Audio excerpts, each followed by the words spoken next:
എന്തൊക്കെ മാറിയാലും ഒരിക്കലും മാറ്റം വരാത്ത അനശ്വരമായ ചിലതുണ്ട്. അത്തരത്തിലൊന്നാണ് നൂറ്റാണ്ടുകൾക്ക് മുൻപ് ഷാജഹാൻ പ്രിയ പത്നിയായ മുംതാസിൻ്റെ ഓർമ്മക്കായി പണിത താജ്മഹൽ. കഴിഞ്ഞ വർഷം ലോകത്തിലെ ഏറ്റവും പ്രിയപ്പെട്ട ലാൻഡ്മാർക്കുകളുടെ പട്ടികയിൽ 2ാം സ്ഥാനത്തായിരുന്നു താജ്മഹൽ. ബൗൺസ് നടത്തിയ സർവേയിലാണ് താജ്മഹൽ ഈ നേട്ടം കൈവരിച്ചത്.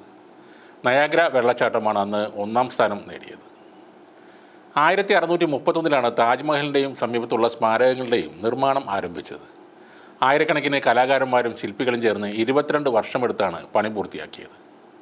തലമുറകളെ വിസ്മയിപ്പിച്ചുകൊണ്ട് നിലകൊള്ളുന്ന താജ്മഹൽ ഇപ്പോൾ ആർക്കിയോളജിക്കൽ വകുപ്പിന് കീഴിലാണ് ഉള്ളത്. ഇപ്പോൾ താജ്മഹൽ ഒരു ഹൈന്ദവ ആരാധനാലയമാണെന്ന് അവകാശപ്പെട്ട് അത് ശുചീകരിക്കാൻ ചാണകവും ഗംഗാജലവുമായി എത്തിയിരിക്കുകയാണ് ഒരു ഹിന്ദുത്വ നേതാവ്. ഇന്നലെ രാവിലെ അഖില ഭാരത ഹിന്ദു മഹാസഭ കൺവീനർ ഗോപാൽ ചാഹറാണ് ചാണകവും ഗംഗാജലവുമായി താജ്മഹൽ ശുചീകരിക്കാനെത്തിയത്. താജ്മഹലിൻ്റെ കോമ്പൗണ്ടിനുള്ളിലേക്ക് കടക്കാനുള്ള ഇയാളുടെ ശ്രമം സുരക്ഷാ ഉദ്യോഗസ്ഥർ തടഞ്ഞു.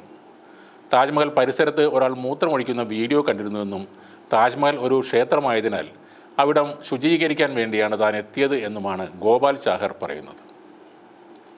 പ്രവേശന കവാടത്തിൽ ഉദ്യോഗസ്ഥർ തടഞ്ഞതോടെ ഇയാൾ പോലീസുമായി വാക്കുതർക്കത്തിലേർപ്പെട്ടു. ഇയാളുടെ കുറച്ച് അനുയായികളും കൂടെ വന്നിരുന്നു. വിഷയം കോടതിയിൽ എത്തിക്കുമെന്ന് പറഞ്ഞാണ് ഹിന്ദുത്വ നേതാവ് അവിടെ നിന്നും പോയത്. നേരത്തെയും വിവിധ ഹിന്ദു സംഘടനാ നേതാക്കളും പ്രവർത്തകരും താജ്മഹൽ ഒരു ക്ഷേത്രമാണെന്ന് അവകാശപ്പെട്ട് രംഗത്ത് വന്നിരുന്നു. ശനിയാഴ്ചയും പ്രദേശത്ത് ഇതുപോലെ മറ്റൊരു സംഭവം നടന്നിരുന്നതായി മാധ്യമങ്ങൾ റിപ്പോർട്ട് ചെയ്തിരുന്നു.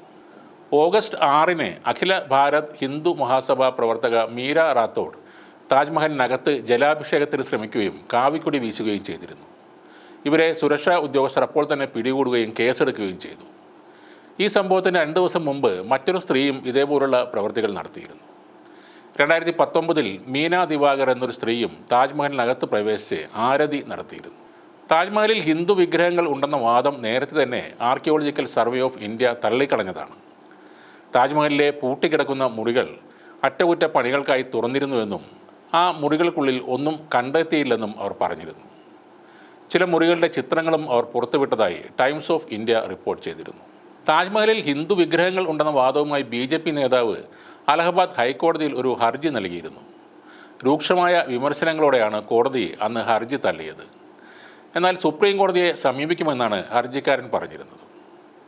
താജ്മഹൽ സ്ഥിതി ചെയ്യുന്ന ഭൂമി ജയ്പൂർ രാജകുടുംബത്തിൻ്റേതായിരുന്നുവെന്ന അവകാശവുമായി BJP MPയും നേരത്തെ എത്തിയിരുന്നു. ജയ്പൂർ രാജകുടുംബത്തിൽ നിന്ന് മുഗൾ ചക്രവർത്തിയായിരുന്ന ഷാജഹാൻ ഈ ഭൂമി പിടിച്ചെടുത്തതാണെന്ന് രാജസ്ഥാനിൽ നിന്നുള്ള BJP MP ദിയ കുമാരിയാണ് പറഞ്ഞത്. ഇപ്പോഴും ഇതേ വാദവുമായി നടക്കുകയാണ് തീവ്ര ഹിന്ദുത്വവാദികൾ. താജ്മഹലിലെ പല അടച്ചിട്ട മുറികളിലും തങ്ങളുടെ ദൈവങ്ങളുടെ വിഗ്രഹങ്ങൾ ആണെന്നാണ് ഇവരുടെ അവകാശവാദം.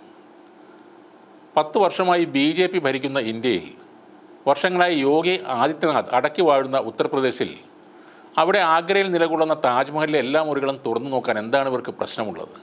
അവിടെ വിഗ്രഹങ്ങൾ ഇല്ലെന്ന് എല്ലാവർക്കും അറിയാം. പക്ഷേ ഇടയ്ക്കിങ്ങനെ പ്രശ്നങ്ങൾ ഉണ്ടാക്കാൻ ചാണകവെള്ളവും ചൂലുമായി വരണം. അതാണ് സംഘപരിവാറിൻ്റെയും ആഗ്രഹം.